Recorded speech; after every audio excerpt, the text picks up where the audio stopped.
L'histoire de Losay, l'œuvre de secours aux enfants, commence en 1912 à Saint-Pétersbourg avec des médecins juifs qui se sont donnés pour but de bâtir un système de santé moderne destiné aux populations juives des shtetls d'Europe centrale. En moins de 10 ans, dispensaires, centres infantiles, colonies de vacances voient le jour dans toutes les grandes villes de Russie, de Pologne et de Lituanie. Ces médecins sans frontières avant l'heure s'installent à Paris en 1933, après avoir été chassés par le régime soviétique et rejetés de Berlin par les nazis. Face à Hitler, ils vont passer de l'assistance à la résistance et transformer Losay en la plus importante organisation de sauvetage des enfants juifs en France. À grande cause, grand homme. Et Albert Einstein met tout le poids de son renom dans la balance pour collecter des fonds pour Losay.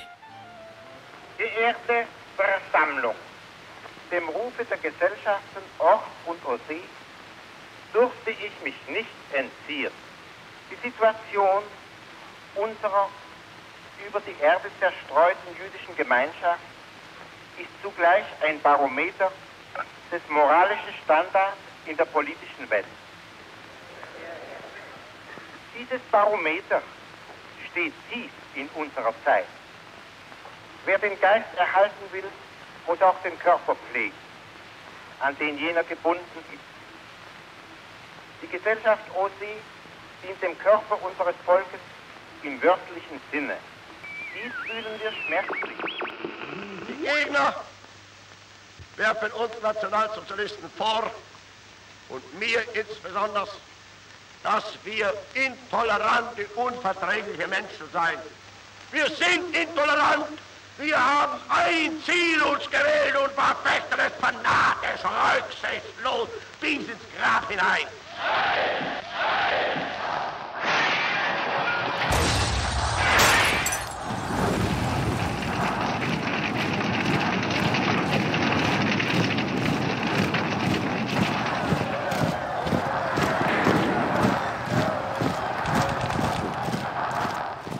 There was Kristallnacht in Berlin, in which our synagogue was destroyed, all the Jewish stores were destroyed, all Jewish institutions were destroyed, and the stores were looted, smashed and looted. And a few days later, I was expelled from school. When my father was arrested on the street, he was just stopped by two SR men, I think, and asked, "Are you Jewish?" And when he said yes, he was immediately arrested, and he was sent to Dachau. At the time, the Germans did not kill Jews. My father and my brother were arrested by the German police in our apartment in Berlin, and my mother and I were left by ourselves. So my mother really tried very hard to find some way to save me, and she made a very, very courageous decision. She put me on the list for children to be taken on the Kindertransport to some other countries. My Kindertransport went to France. Des cendres de la nuit de cristal échouent 350 enfants que Losay accueille dans 4 maisons d'enfants de la région parisienne. En 1939, Losay, dont le personnel est rompu à combattre la maladie, la misère et l'antisémitisme, est la seule œuvre initiée à la prise en charge de ces jeunes exilés. Ces enfants sont arrivés seuls, ils n'ont pas de nouvelles de leurs parents. Il faut leur apprendre le français, leur redonner un minimum de confiance dans la vie. Sauf que la guerre éclate.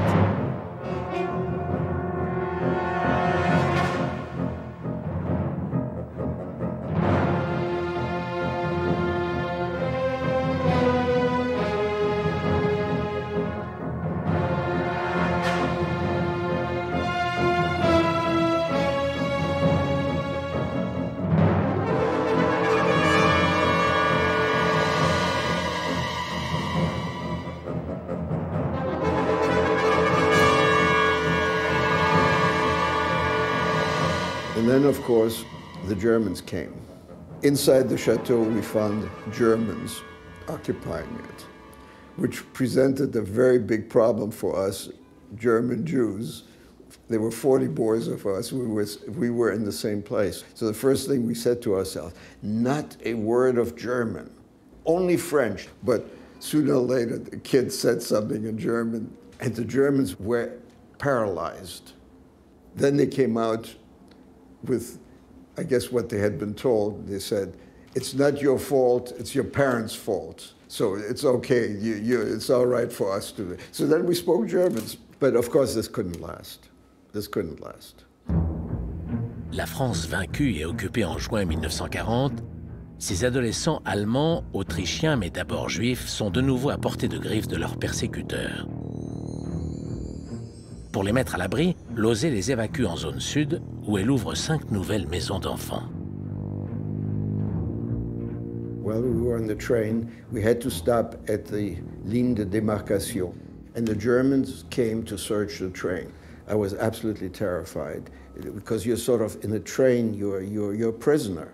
And it occurred to me that the letters that I had in German from my parents, because my parents wrote to me in German, obviously, were very incriminating. I had to get rid of them. So those last letters from my parents, whom I never saw again, I tore into little pieces and threw them out the window. À Paris, au Palais Berlitz, vient de s'ouvrir l'exposition Le Juif et la France. Au pied de la gigantesque statue La France nouvelle, se dégageant de l'emprise juive, le capitaine Sézille prononce le discours d'inauguration. À partir du 3 octobre 1940, Vichy déclare la guerre aux Juifs. Exclusion de la vie publique, interdiction professionnelle, création du fichier juif, confiscation de tous les biens. En quelques mois, les Juifs sont réduits à la mendicité. Les organisations d'aide et d'assistance juives, comme Losey, doivent à leur tour disparaître ou se fondre dans l'Union générale israélite de France, l'UGIF, désormais seul organisme juif accepté par les autorités. Si elle voulait continuer dans les centres médicaux sociaux, si elle voulait continuer à aider cette population juive, Losey était obligée de devenir la 3e direction santé de l'UGIF. En 1941, à la Croix-Rouge, au bout d'un moment, on m'a dit étant donné que vous êtes juif, vous ne pouvez pas rester à la Croix-Rouge. Mais c'est eux qui m'ont donné l'adresse de l'UGIF. Je suis devenue assistante sociale pour le 4e arrondissement. Alors, je me suis occupée des familles dont les maris ont été arrêtés à Pithiviers. Les femmes sont restées là avec des enfants. Et c'est là que j'ai découvert la pauvreté. Il n'y avait plus de salaire. Le mari n'était plus là pour apporter son salaire. Il n'y avait pas un sou à la maison. Il fallait les aider moralement. Il fallait les aider matériellement. Il fallait les aider de toutes les façons. C'est vrai que les familles qui n'avaient plus de quoi se chausser, de quoi se vêtir par manque d'argent, trouvaient chez Losey également à la rue Amelot, à la colonie scolaire, appelée aussi colonie scolaire, des vêtements, des cantines populaires pour pouvoir manger, parce que les Juifs, à partir de ce moment-là, étaient des parias, étaient mis au banc de la société. En zone occupée, les mesures anti-juives s'aggravent de jour en jour. Confiscation des radios, des téléphones, des bicyclettes. Coupés du monde, les Juifs n'ont plus le droit d'aller au cinéma, au théâtre, dans les musées, les bibliothèques, les cafés, les restaurants, les piscines, les jardins publics. En juin 1942, le port de l'étoile jaune devient obligatoire dès l'âge de 6 ans.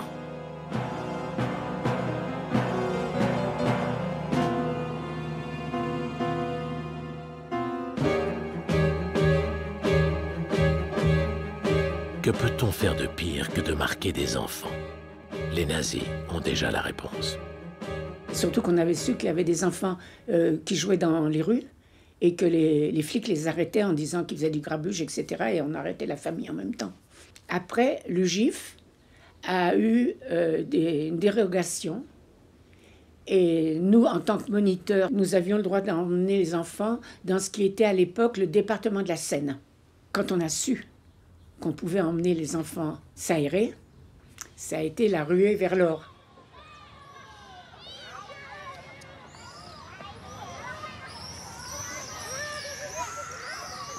Il était demandé à des familles qui habitaient dans les campagnes de pouvoir héberger un enfant moyennant finance pour que les enfants puissent un petit peu souffler, pour que les enfants puissent manger un petit peu à leur faim pendant 1 semaine, 2 semaines. En faisant cela, Lauzet avait déjà constitué un réseau de familles qui savaient que les enfants étaient juifs et qui ensuite Lauzet allait se servir de ce réseau pour planquer à partir de 1942, ses enfants. La France se couvre de camps d'internement aussi bien en zone occupée qu'en zone libre. Les Juifs arrêtés en région parisienne sont d'abord regroupés à Pithiviers, à Beaune-la-Rolande, antichambre du camp de Drancy, d'où partiront les premiers convois de déportation. En zone sud, nommée zone libre, Gurs et Rivesaltes sont les 2 camps les plus importants au milieu d'une myriade de satellites. C'est là que Vichy enferme les Juifs étrangers qui tentent de fuir les persécutions nazies. Hommes, femmes, enfants, vieillards sont considérés tous sans distinction comme des indésirables. Lauzet va franchir ses barbelés pour en arracher les enfants. Je me rappellerai toujours mon arrivée à Rivesaltes, cette désolation. La différence entre Gurs et Rivesaltes est la topographie des lieux. Parce que Rivesaltes est dans une plaine aride, subissant la tramontagne qui rendait la vie très difficile. C'était des baraques en ciment, partout, c'était des îlots A, B, C, D, et c'était partagé entre Espagnols et Juifs, et l'îlot des œuvres. Rivesaltes est un camp immense, immense. On n'en voyait pas la fin. Quand le car s'est enfin arrêté pour nous laisser, on est descendu. Les Français nous ont dit, la police nous a dit, ici vous êtes dans l'îlot K, l'îlot des condamnés à mort. Très peu d'entre vous resteront vivants après cette guerre. Lauzet a placé ce qu'on appelle des internés volontaires, c'est-à-dire des jeunes femmes qui vivaient avec les internés, qui dormaient sur place, qui apportaient, qui procuraient des soins aux enfants mais aussi aux adultes. Je me souviens quand je suis rentrée la première fois dans ce qu'on appelait l'hôpital, je me suis dit je vais devoir y rentrer tous les jours, comment je vais supporter cette odeur. C'était où on mettait les pré-cachectiques ou déjà cachectiques.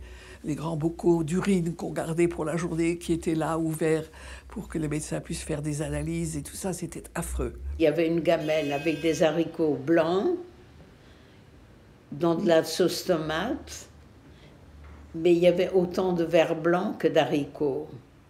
Alors, automatiquement, chacun jetait sa gamelle pendant 3 jours. Puis on avait tellement faim que le 3e jour, on commençait à essayer de sortir les verres. Au bout de 6 jours, on mangeait tout, même les verres. Et au bout de 9 jours, on se mettait à côté des nouveaux arrivants, sachant qu'eux ne mangeraient pas et qu'on aurait une assiette en plus, parce que des nouveaux arrivants, il y en avait tous les jours, tous les jours. Le personnage important dans qui va intervenir dans les camps d'internement, c'est un médecin, Joseph Weil. Joseph Weil est un médecin strasbourgeois qui ne se fait aucune illusion sur le régime nazi et sur la suite des événements. Il dit, écoutez, tout ça c'est du bricolage. L'important, c'est que ces camps n'existent plus. C'est que les gens sortent de ces camps. Et comme on reste dans la légalité et qu'on ne peut pas faire sortir les adultes pour l'instant, essayons de faire sortir les enfants. On s'est rendu compte très vite que les enfants qui naissaient, par exemple à Gurs, et qu'on nettoyait avec du papier journal, certains enfants étaient dans des conditions épouvantables, certains mouraient, etc. Il ne faut pas oublier qu'il y a eu 3000 quand même personnes qui sont mortes dans les camps d'internement en zone sud pendant l'occupation. Et c'est comme ça que lui-même et André Salomon imaginent de demander, de manière légale au début, de demander aux chefs de camp de Gurs et de Rivesaltes de sortir les enfants et de les placer d'en être responsables et de les placer dans les maisons d'enfants qu'elle ouvre petit à petit. They brought papers where the parents gave the permission to the OSE to take the children out. Vous pouvez imaginer ce que ça coûte aux parents de signer sur un papier l'abandon, des papiers officiels où ils doivent signer qu'ils abandonnent leur enfant. Les uns l'ont fait, les autres pas, mais on savait que c'était quand même la seule façon de sauver au moins les enfants. Donc maman m'a abandonnée. Mais enfin, je savais ce que ça coûtait et pour quelle raison c'était. Before the bus left, I mean, my father was next to the bus and I handed out my hand to say him goodbye. And I mean, he was much lower than I was and he kissed my hand. And to me, just this act sounded like a last goodbye, so he may have known. And to me, I didn't want that. I wanted this to be just like I'm going to a summer camp. I didn't, that I'm going away and you're going to survive too, and we're going to meet. I think there was a lot of denial maybe on my part. I just didn't want to know. And I was there for, I think, till January 41, which made me about a year and a half. And that's when Jose came into the camp and took the children, the very small children, under 5 years old, to La Pouponnière, which was in Limoges. And through the letters, I found out that we were very, very thin, especially my sister, who was 2 years older than I was, but she was, like they said, there was 11 kilos. I don't know exactly how much that was. But she was very thin, and they said pitoyable. Il y a plusieurs moyens de soustraire les enfants des camps, certains moins légaux que d'autres. Alors, ça se passait de la façon suivante. Vivette était avec nous à l'intérieur, au Barbelé. À l'extérieur, on a vu arriver Sabine Slatin, vêtue de son uniforme de la Croix-Rouge, qui était un camouflage parfait, hein, plus un chauffeur, je ne sais pas qui c'était, qui conduisait la camionnette et qui avait une grosse pince. Il a coupé les barbelés, les deux rangs à ras du sol. Et nous, à plat ventre, bon, d'abord, on a fait passer les petits. Moi, j'étais l'aîné, je suis passé le dernier. Et on est monté très rapide, le plus vite possible dans la camionnette, fermer la bâche, terminé.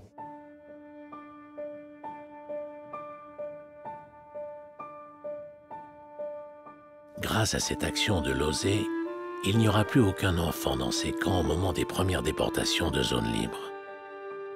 Pour les enfants, la maison de Palavas-les-Flots est la première étape d'un retour à une vie presque normale. En ce qui nous concerne, mon frère et moi, on était internés depuis presque 2 ans. On n'a jamais pu changer de vêtements et de linge. Vous imaginez ce qu'on avait sur le dos? Dans quel état on était? Le tout pourri de vermine. La première chose qu'on nous a dit, c'est à poil. Hein, on n'était même pas touchable comme ça.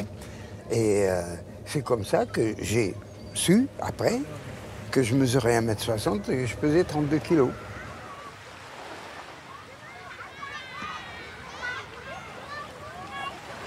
We used to have good times on the beach, and this was the first opportunity that I had, you know, moving from misery, moving to a fairly normal life. And that in itself was a pleasant experience. But we didn't have, the food, you know, wasn't plentiful. And I remember that we had problems because children used to fight over bread. Il y avait quelquefois 50 enfants. Hein? Ah bon? Oui. Je sais pas, ils étaient les uns sur les autres. Dans cette petite maison? Et alors j'avais une cuvette comme ça pour laver les enfants. Alors je passais ma journée à les laver, enlever les poux. Et c'était ça mon gros boulot, quoi. Il reste à peu près 3 semaines, le temps qu'on fabrique des cartes d'alimentation, qu'ils reprennent un peu de poids, qu'ils soient soignés. Il y avait beaucoup d'impétigo. Et là, ils sont distribués dans différentes maisons d'enfants.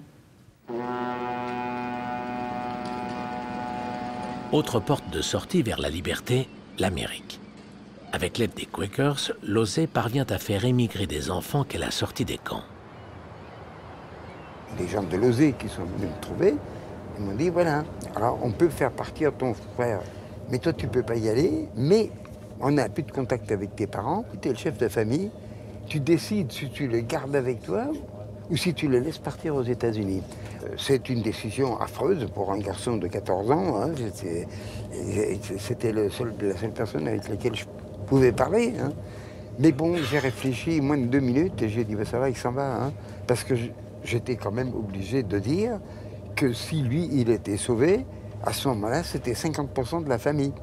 The OSE got the Vichy government's permission to have the parents who had not seen their children to come to Marseille to say goodbye to their children.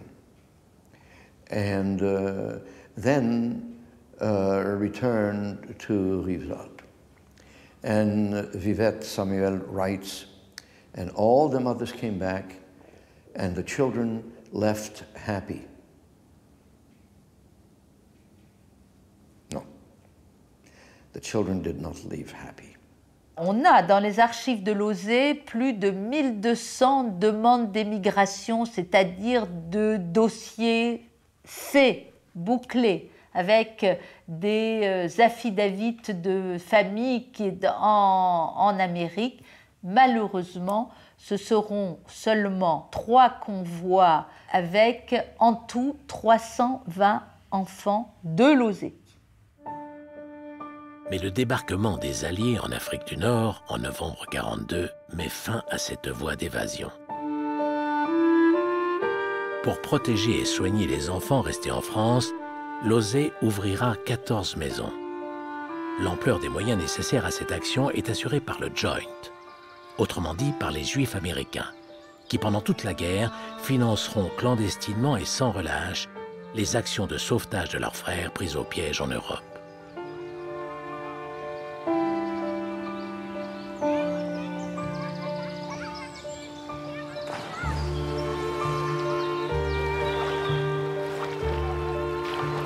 Ces maisons d'enfants, les enfants de l'OSE sont au su et au vu de tout le monde.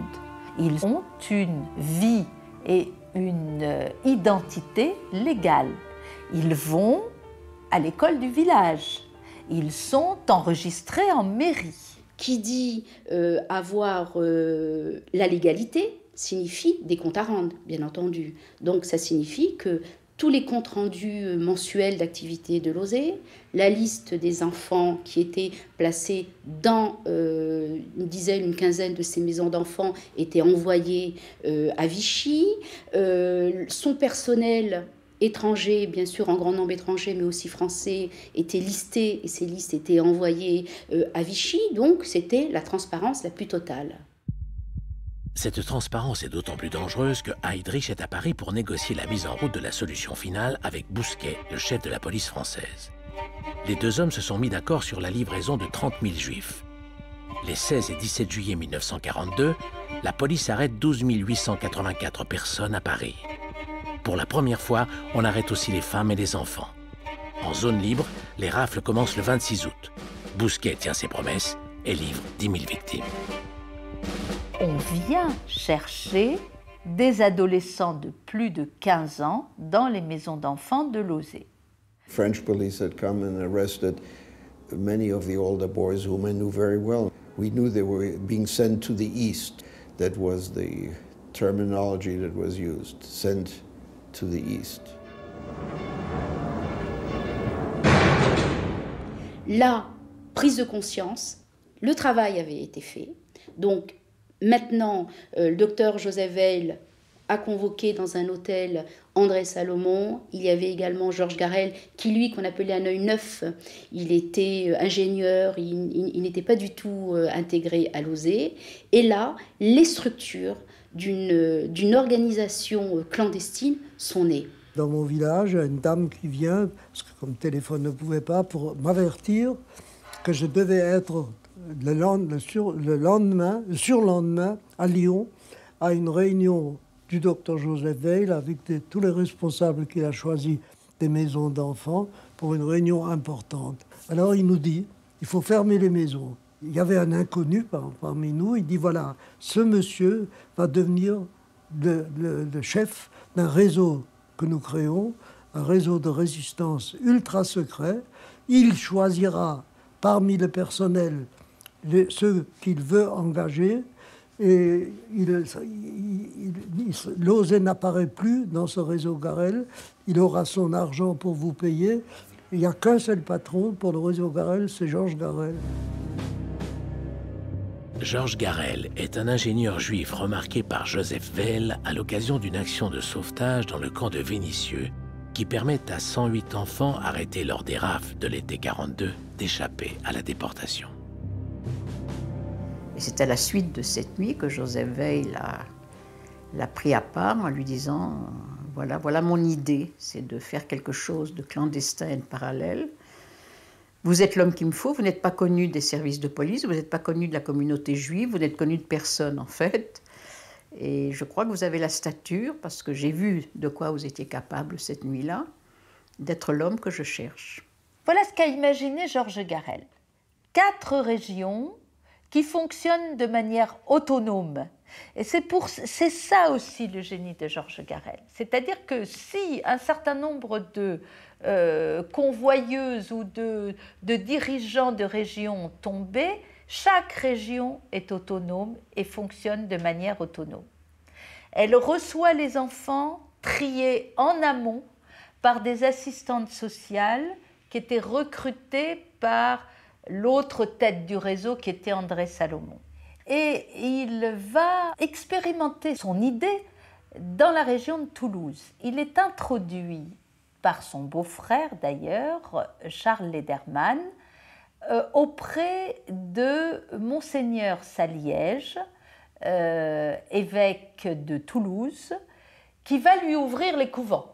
C'est grâce à Saliège que les institutions ont pu ouvrir leurs portes, grâce à Monseigneur Théas de Montauban que les portes ont pu s'ouvrir également. C'est par leurs textes lus en chair qu'il y a eu un éveil, on peut parler de réveil de la conscience chrétienne.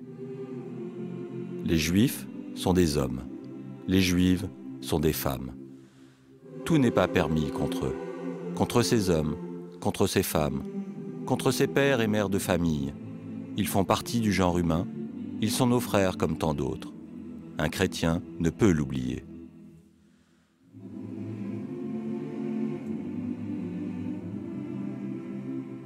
Cette réprobation de l'Église conforte et amplifie le retournement de l'opinion publique, choquée par le spectacle de l'arrestation des enfants. Désormais, la population française est prête à aider et cacher les enfants juifs. Ces enfants sont, on disait à l'époque, arianisés. C'est là qu'ils changent complètement d'identité. C'est là qu'ils deviennent des enfants cachés. Tous les enfants sont préparés, ils ont des faux noms, des fausses cartes d'alimentation, et ils sont dispersés un peu dans les collèges, les couvents. C'est André Salomon qui organise tout, les faux papiers, les faux noms pour les enfants, et on nous faisait des essais, on les réveillait la nuit pour dire « Comment tu t'appelles ?» Alors ils devaient dire alors, ça c'était vraiment, c'est épouvantable cette histoire-là, pour faire mentir les enfants. C'était très difficile de leur faire accepter l'idée qu'ils ne disent pas, mais mon vrai nom est tel et tel. Tu t'appelles comme ça et... Surtout. Alors il y en a un qui dit, mais qu'est-ce que je vais faire si j'oublie mon vrai nom? Dans le train où j'étais avec 2 petites filles ou un petit garçon, une petite fille, je ne sais pas, que je devais amener quelque part, et il y avait des soldats allemands qui étaient assis dans le compartiment. Et la petite fille, Frida, elle avait d'avoir 4-5 ans, alors un soldat la regardait tout le temps parce qu'elle faisait des petites manières, puis il dit... il demandait comment elle s'appelle, il a demandé en allemand, et puis l'autre lui a dit comment, en français, ton nom, etc. Alors elle s'est tournée vers moi, elle a dit « Est-ce que je dis Frida ou est-ce que je dis... » Je ne sais pas quel était l'autre nom. C'était épouvantable. Quand je circulais à Brive, j'allais dans des maisons, je dis vous avez la possibilité de recevoir quelqu'un qui va vous aider, qui va travailler avec vous. Je disais jamais qu'il était juif, qui va travailler. Puis après, ils savaient que c'était, qu'ils étaient juifs. Et puis, j'ai jamais eu aucun problème. So they took me to a farm in France on the Massif Central, near the city of Vernou, Ardèche. And I stayed there with farmers, paysans. I became Jean Bloise. That was my new name, new identity, with a new carte d'alimentation.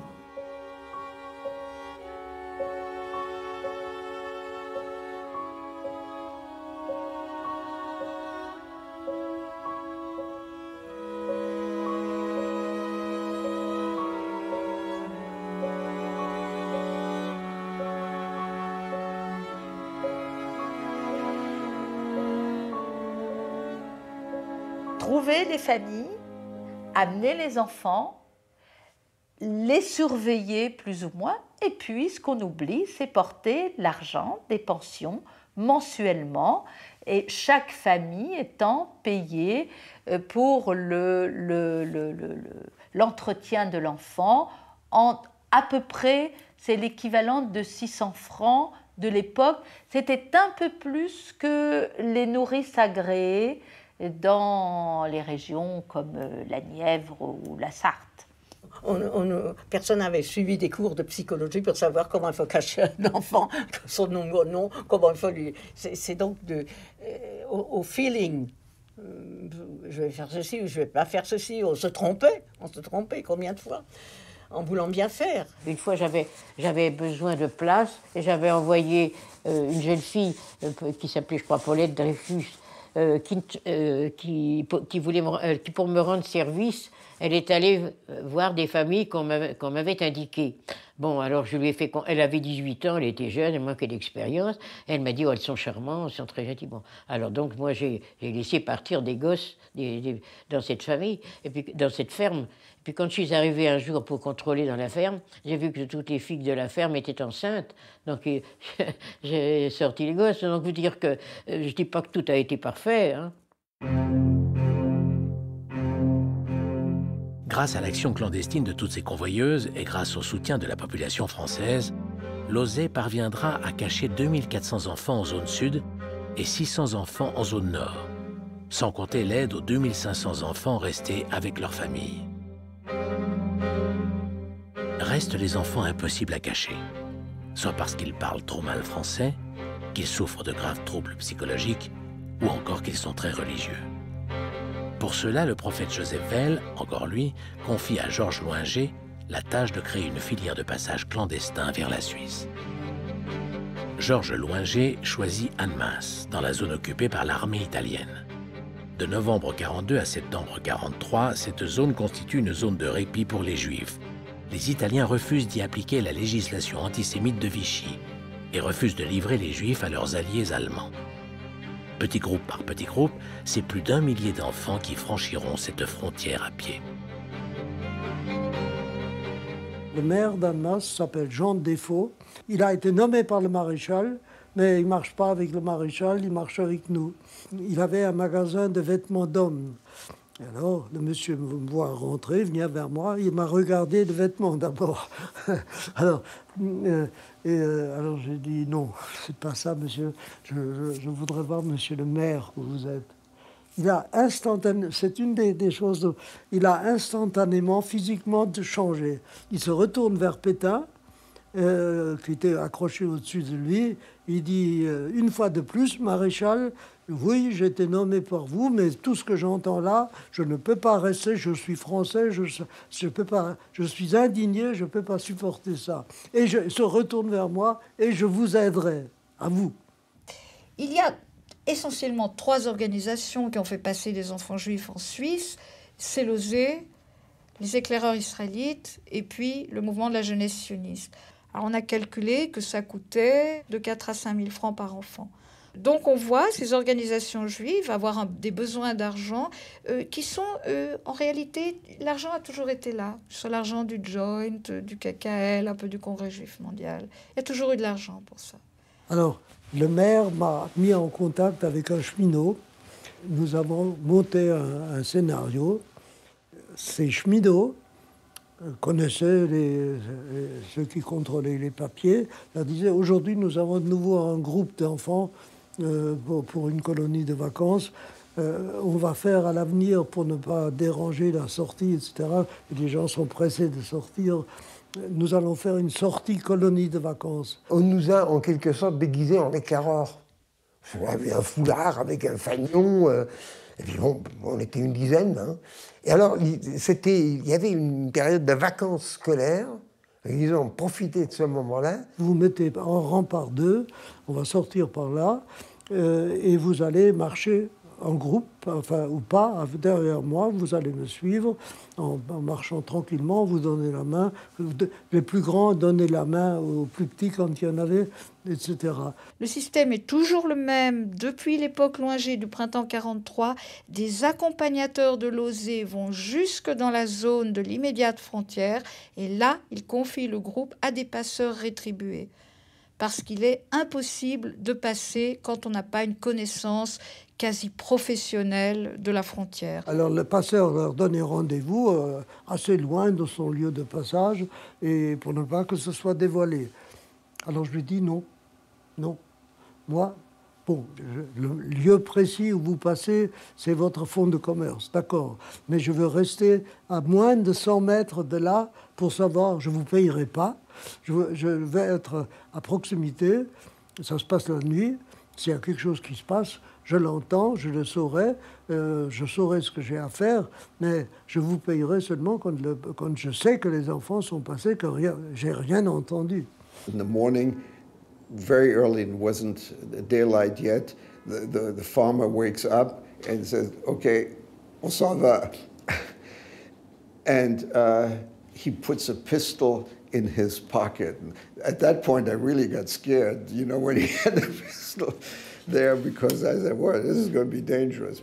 Arrivé là, il a sorti un grand couteau qu'il a commencé à aiguiser. J'ai vraiment très, très peur. J'ai fait une crise de nerfs. On lui a demandé c'est pourquoi qu'il aiguise ce couteau. Il a dit c'est pour les chiens. Les Allemands lâchent des chiens. Il dit j'emmène beaucoup de poivre le long de la frontière, mais il peut quand même avoir des chiens malgré tout, donc je suis obligée d'emmener un couteau. J'avais chaque fois des scènes au moment où je les quittais, justement. Il y a là, de la nuit, il y a un homme qui apparaît, et je leur dis, c'est lui le monsieur qui va vous passer au même donné, mais je ne peux pas vous accompagner. Je sens encore aujourd'hui les mains qui s'agrippent à moi, qui disent non, les plus petits surtout. Non, reste avec nous, on a peur, etc.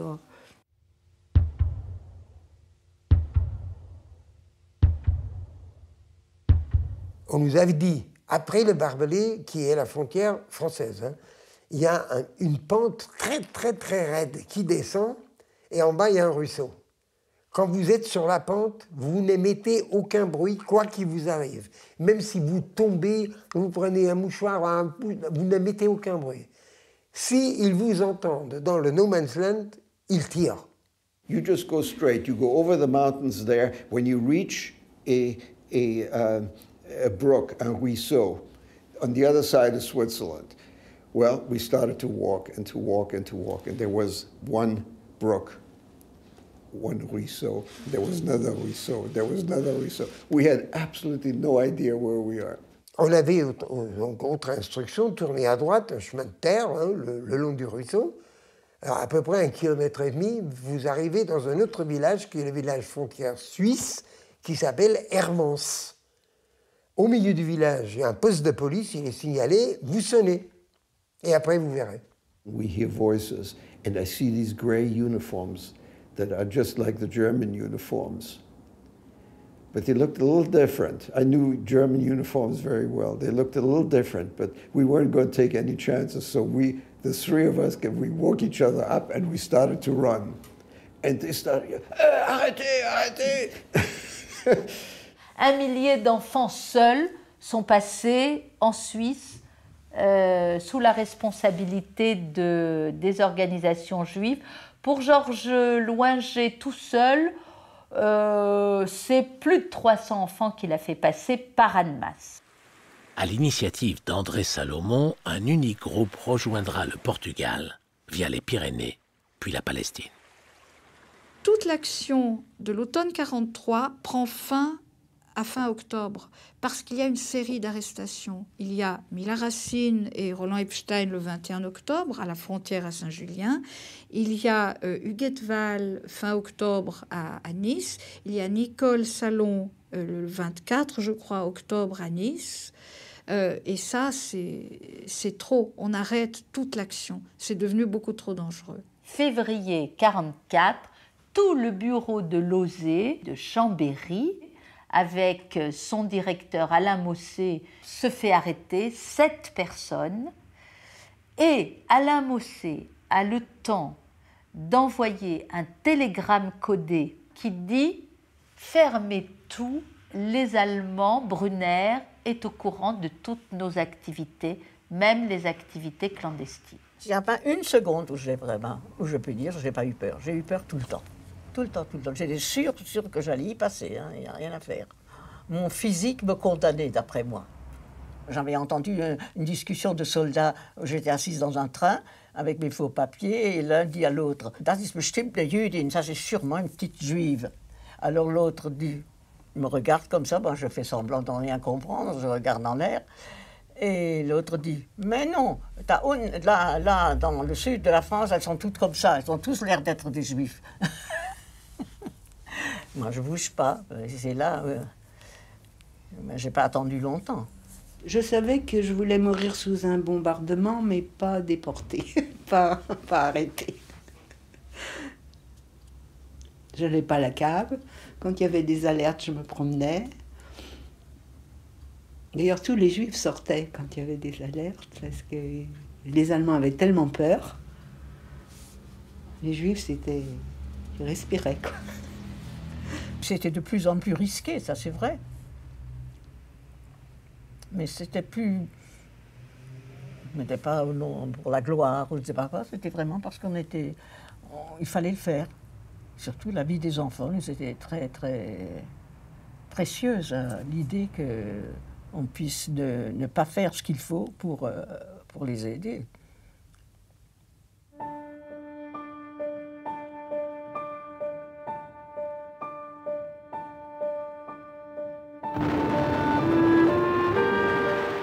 La libération tant attendue arrive enfin. À l'heure des bilans, on dénombre 11 400 enfants déportés depuis la France. Chiffre terrible, mais qui signifie aussi que près de 60 000 enfants sont sauvés. Parmi ceux-là, 10 000 enfants l'ont été par Lauzé et les autres organisations juives. Une nouvelle tâche s'impose à Lauzé, aider ses enfants à se reconstruire. En septembre 1944, Lyon est à peine libéré. Tous les chefs de Lauzé se retrouvent pour tout réorganiser. Et Lauzé est capable d'ouvrir en 1945, donc quelques mois après cette entrevue de Lyon, 25 maisons d'enfants mises sur pied, équipées par Marc Schiffman pour 3000 enfants.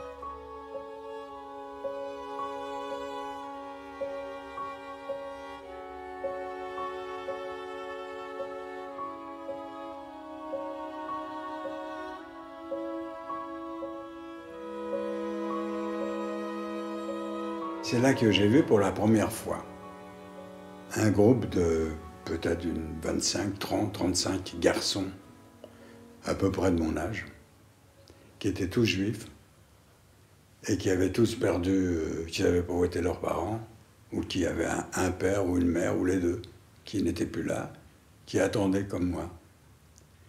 Et ça a été quelque chose d'assez très important pour moi, parce que je me suis retrouvé n'étant pas seul dans cette situation.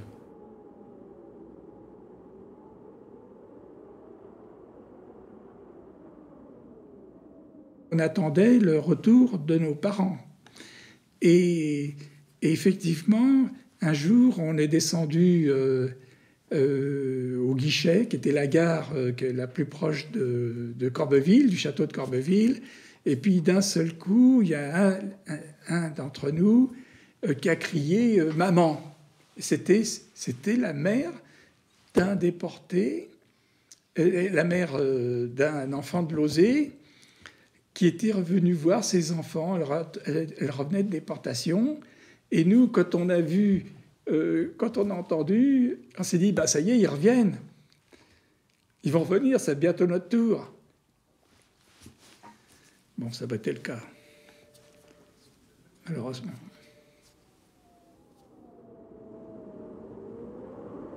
Le 11 avril 1945, le monde découvre l'existence d'1 millier de jeunes garçons dans le camp de Buchenwald. Ce sont des survivants des marches de la mort qui ont connu les ghettos, les camps de travail, Auschwitz-Birkenau. Fidèle à sa tradition et son éthique, Losey se porte volontaire pour les accueillir. Ils seront 426 à reprendre vie dans les maisons d'après-guerre de Losey. Parmi ses enfants, un futur prix Nobel, Elie Wiesel.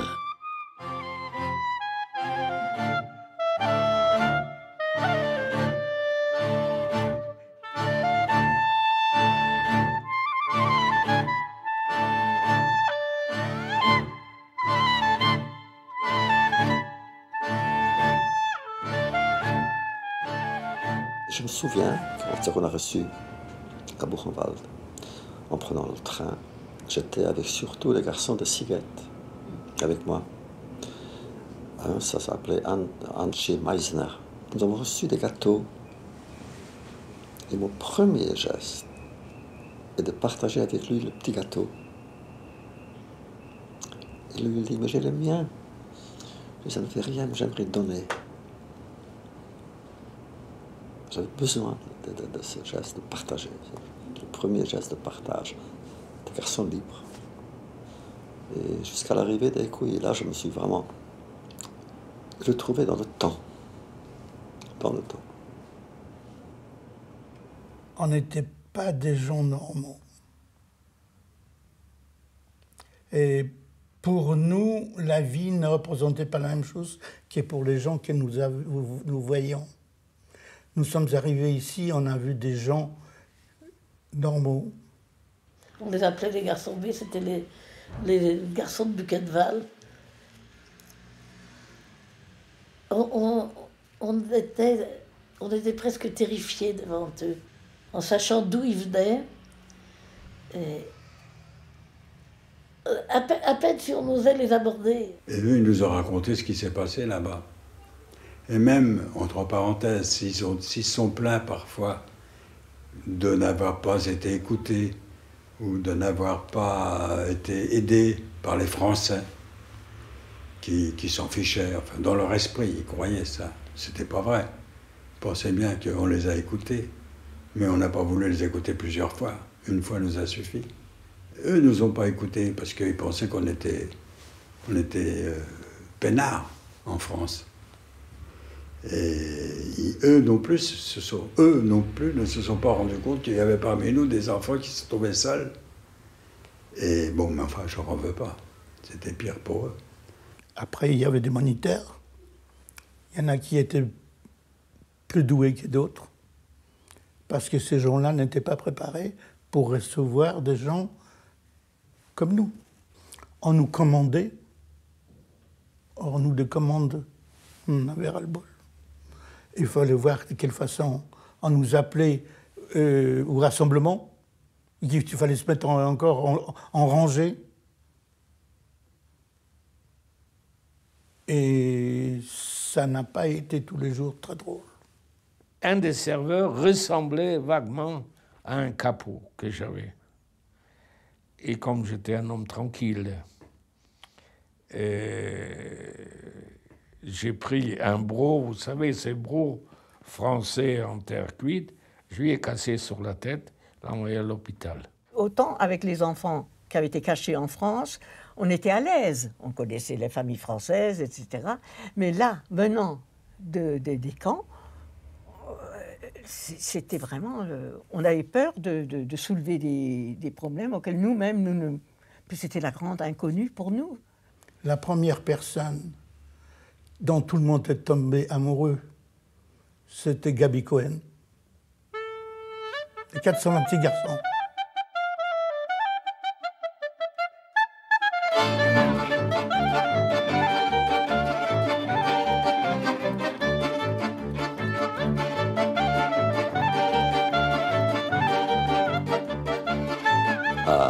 était tous amoureux d'elle.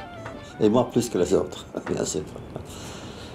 Nini, c'était d'abord, je ne vais pas parler d'elle au passé, Nini c'est quelqu'un d'extraordinaire. Elle a compris vraiment ce que peu de gens ont pu comprendre. C'est cette fragilité que chacun de nous incarnait. Tout était fragile. Même là-bas, moi je ne savais pas si demain j'aurais à manger. À ce point-là, parce que une guerre pourrait éclater, une autre guerre. Chaque jour était un cadeau, et chaque heure une bénédiction.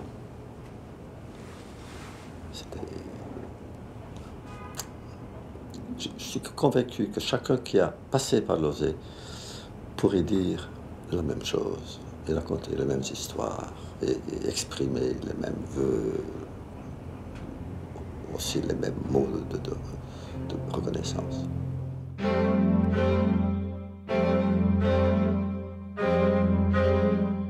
Je dois ma vie à Losée. À l'époque où c'était une question de vie ou de mort. Et moi, ça, c'est des choses que j'oublie pas.